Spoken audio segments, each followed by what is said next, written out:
Hello everyone and welcome back to another Black Desert video. So today we are going to talk about the important items worth getting, whether you're a newer player or a low spender in this game, and you're probably wondering what is the priority items I should get out of the Pearl shop. And usually I was going to wait till around, Christmas time, New Year to make this video, but they recently added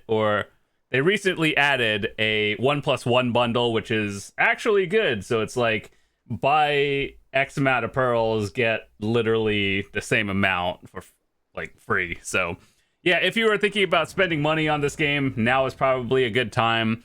And I'm gonna be real, like, it's easier nowadays to play free to play or low spender, but people compare it to like end game spending versus, being able to just play the game and do fine up until end game. Those are two different things.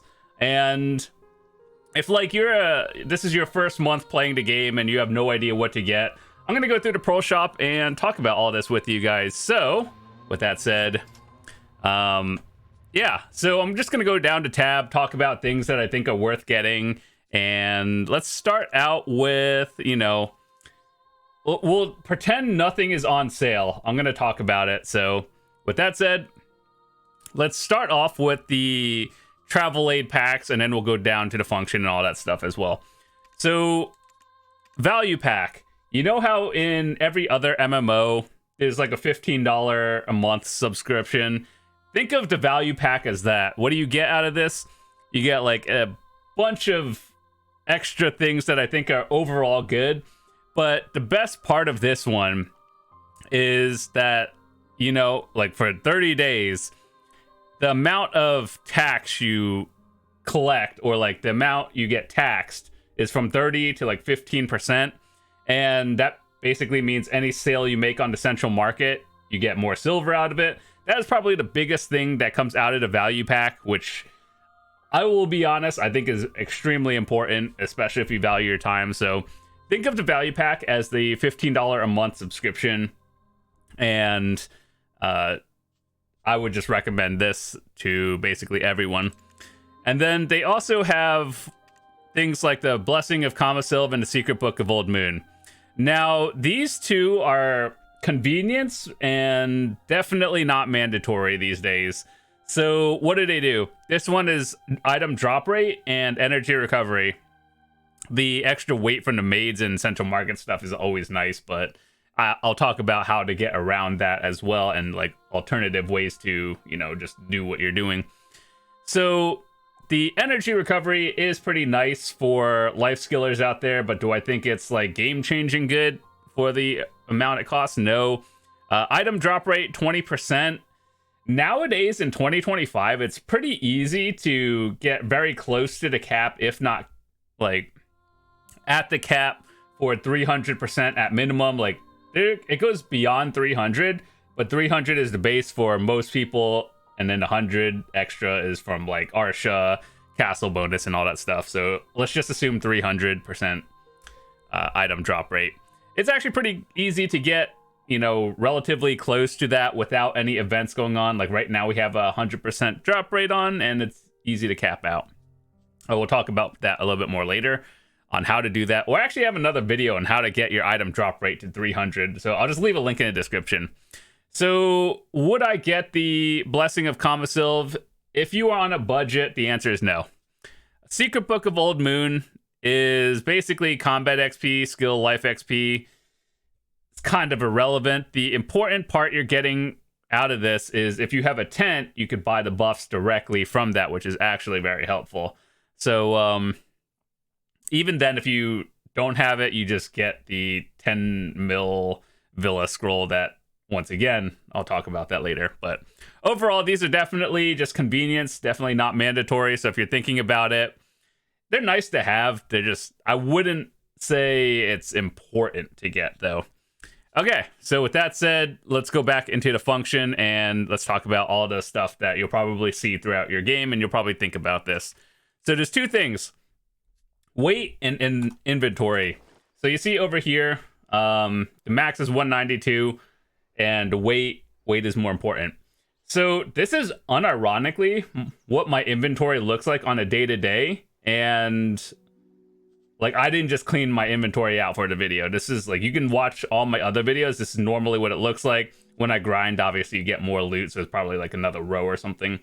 But realistically, you don't really need that many inventory slots these days, and I think like weight is significantly more important, just because when you're grinding, it allows you to grind for longer periods of time while collecting trash loot and everything. So if you were to only pick one of them, weight limit is definitely more important than inventory. And the best way to get inventory without spending money is, like, you see all these things.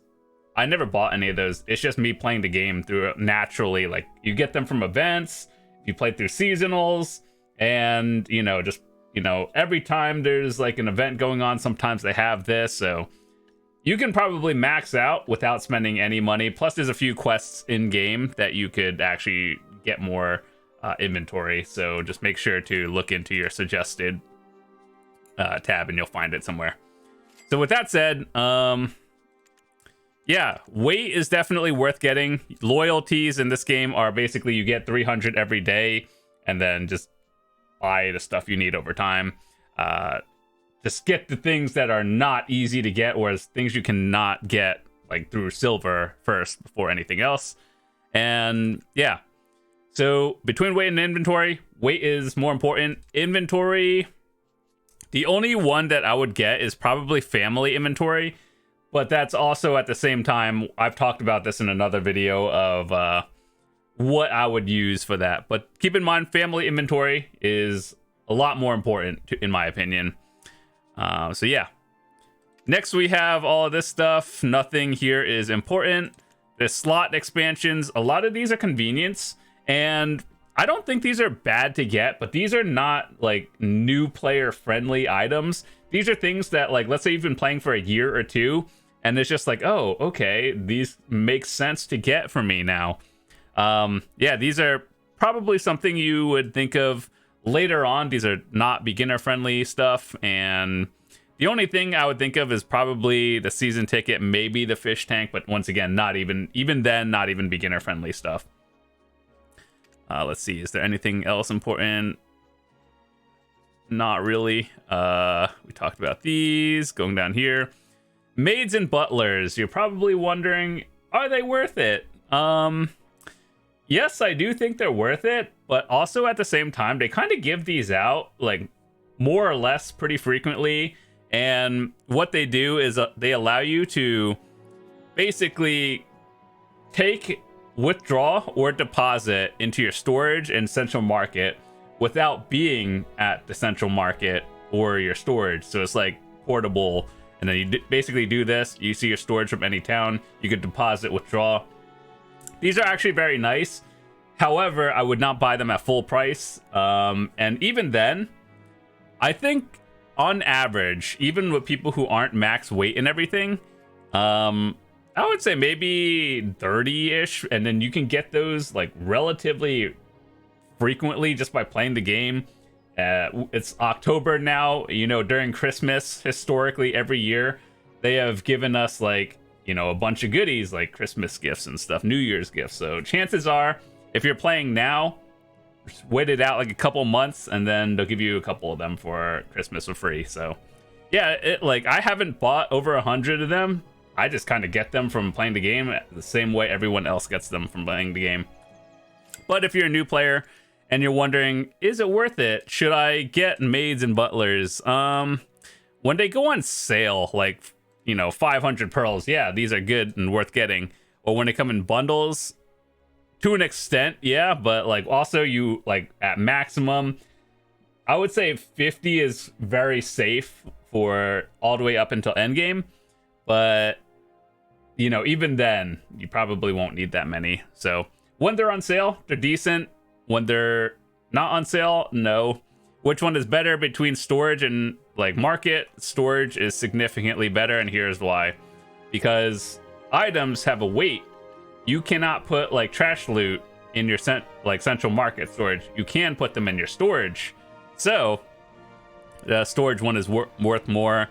Central market, to be honest, I don't really like I don't think you really need that many. Maybe like 10 or so, 10, 15. And then storage, just max out as many as you can as you get them over time. Okay, so let's see what's next. Buildables, the tent. This is probably the most valuable thing people can have in the game. I have a video talking about how to get one in the game without spending real money. It's kind of like a non-permanent one. So like the one you buy from the Apparel shop is permanent. You buy it once, you never have to think about it again. The one you get in the game, you kind of have to like renew all of this stuff like once a week. It functions, I would say, about like 90% the same. You just can't buy certain things with it. But yeah, functionally, they're the same thing. I think if you plan on playing the game long term, only buy this campsite when it's on sale. So it's like on sale now, and if they give you a coupon, get it as cheap as you can. This is the one item, like one of the few items in the game that you will be using basically on your day-to-day, whether you're a life skiller, grinder, PvPer. So no matter what you do in this game, chances are you'll be using this one. And yeah, this is probably one of the most valuable things I would recommend getting to everyone. I would not buy it at full price, but if you can get it at any sort of discount, especially with a coupon these days, it's a lot better. Offensive Abundance, if you do farming, they're pretty nice, but it's not an end game, or it's more of an end game or mid-tier item for people. It's not something you get as a newer player. Fairy is probably one of the most pay-to-win things in this game. I hate it. Fairy is good, but the way they monetize it is not good. And so, okay, so what do all these do? The honey wine is basically what you do to level up your fairy faster. You should not buy these because there are other ways to get them in game. You just do this, where is it? This one, the sweet honey wine. They function like, you know, the same way, but obviously one is silver and one is real money. The real money one speeds up the progress. So what I would do is sweet honey wine functions the same way, and you don't spend real money. These orb thingies, this is where they get you, and this is where people sink in hundreds of dollars on your fairy. That's what I did too. So basically, everyone knows that if you're going to play long term, there are some skills that are important to get. I talked about this in another video, but I'll just be very brief on this one. Miraculous Cheer is the one you want, especially at 5. There's really no exceptions because this lines up with the cooldown of 2 seconds with your potions over here. So this one is a 2-second health potion. Miraculous Cheer 5 is a 2-second cooldown. It lines up, so basically you never have to think about this again.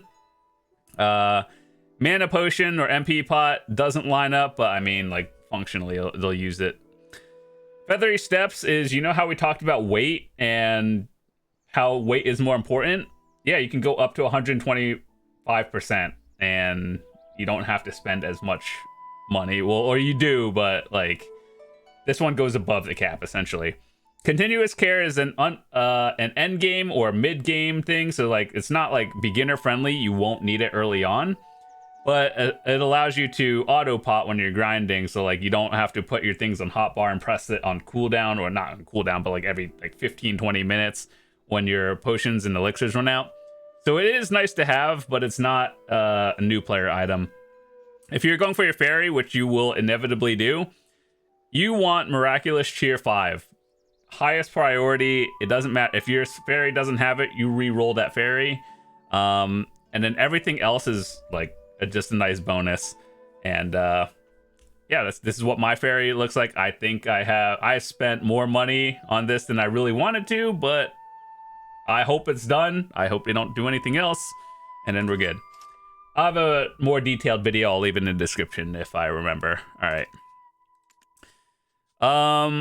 Yeah, costumes and everything. Every MMO, every online game has outfits in this game.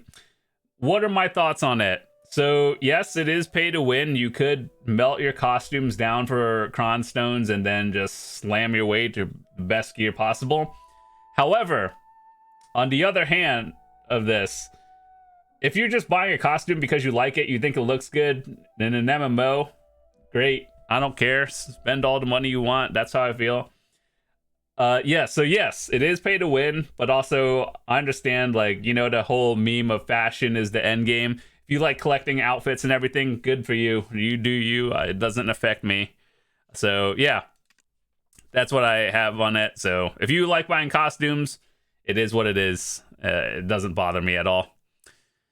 What interior furnishings? If you like house decorating in games, this is what you do. It literally does not affect the game at all. If you just like doing that, role playing, great. Mount.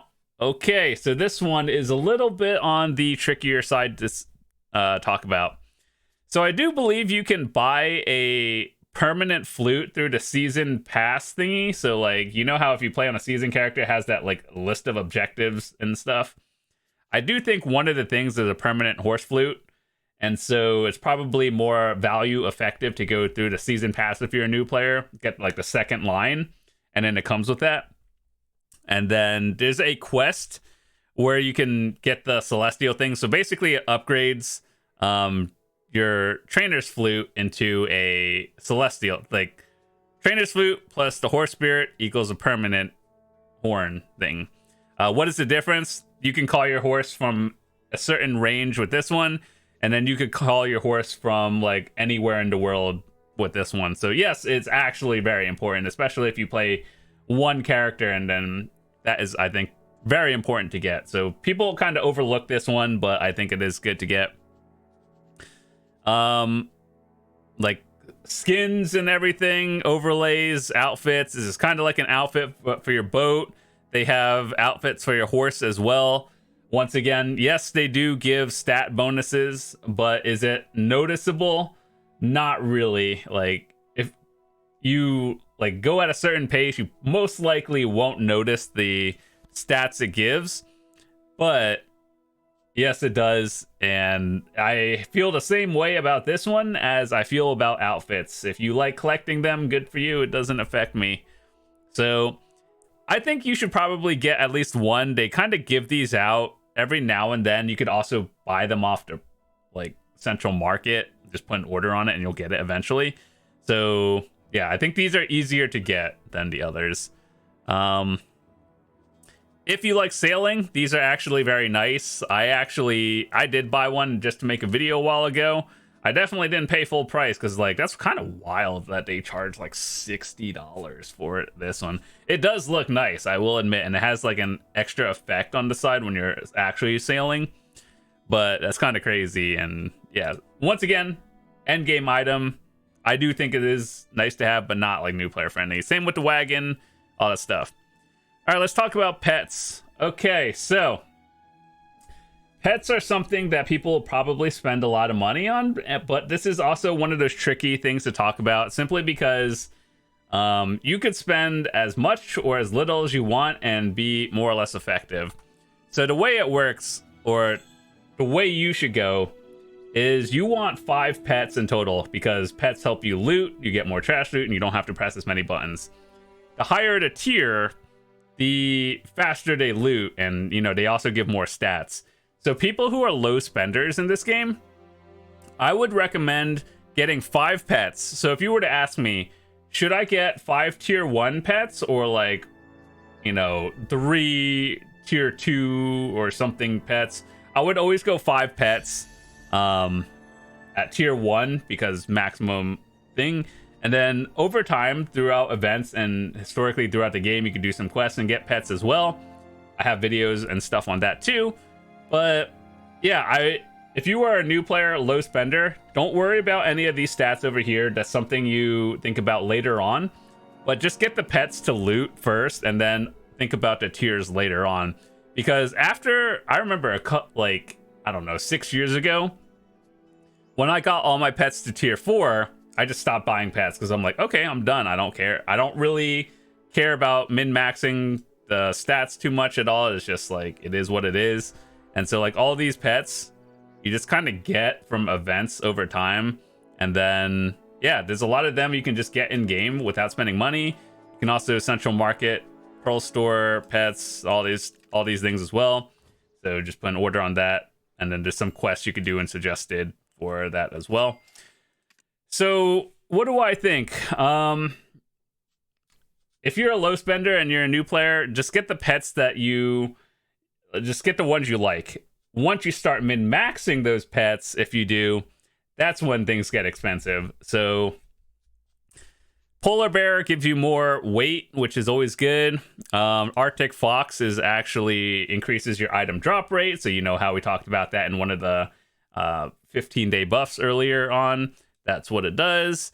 I think the birds allow you, birds increase ship speed. So for sailings, other birds allow you to loot from further distances. You don't really have to min-max it. Here's what I would think is important.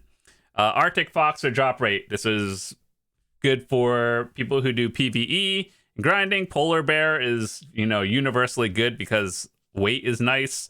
And then aside from that, if there's no other pets on the market, just get the ones you like. But in terms of other things that are good, Hedgehog, if you're a life skiller, allows you to potentially double proc. And then there's a quest in game that allows you to get a tier 4. It's not free, but it takes it's time consuming. But it gives you a free tier 4 with extra HP, so universally good. And then a lot of these I just kind of get from in-game. Cuckoo birds are from events. The mole thingy if you do farming.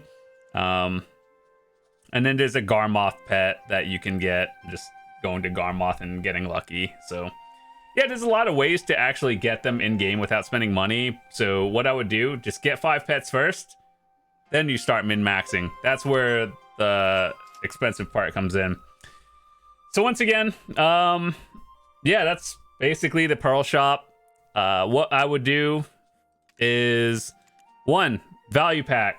Consider this your $15 a month subscription, kind of like every other MMO, if you've ever played one. Other things that I would get, probably wait if you can. You don't have to max it out, but just every now and then when there's a sale, it's oh, okay, that's kind of nice.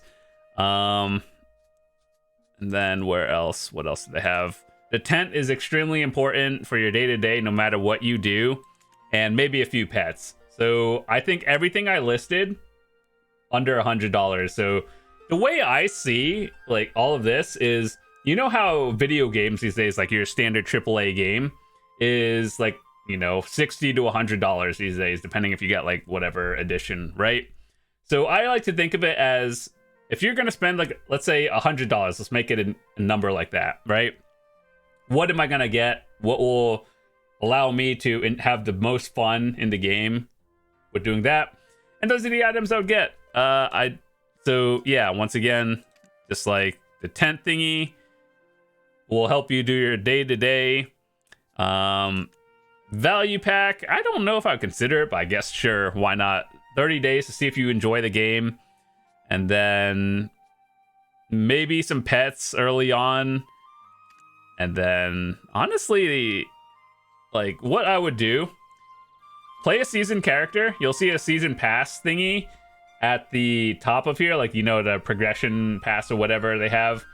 Just buy that one, because it usually gives you everything you need as a starter kit, essentially an outfit or something, a horse whistle, and then all of that stuff, the stuff that's actually important early on in the game. So yeah, that's about it. If you have any other questions, I'm happy to point you guys in the right direction. Just feel free to ask or join the Discord and everything. Happy to point you guys in the right direction of what is important and what isn't. So yeah, I've been playing this game for a long time, and I've always been as honest as I can about this. So I'll tell you what's not worth it, what is. And just once again, before I wrap up, common question people ask, is this game pay to win? Yes, it's pay to win. Also, can you have fun being free to play or low spender? Yeah, I think if I were to start the game over completely, I actually did, by the way, on console. So yeah, I think with my knowledge of the game, I could do very well, get to pretty much end game without spending $1 on the game. A lot of this stuff is convenient, and once you get to the end game and you're you see people spending thousands of dollars in costumes, melting it for crons, that's where things get a little bit weird. But ultimately, if I could go back in time and experience BDO for the first time again and have the same level of enjoyment, I absolutely would, but you know, I've been playing this game for almost 10 years now, so it's kind of you pick up on things. But anyway, that's it for me. See you guys tomorrow. Have a fantastic day and stay tuned for upcoming videos. Peace.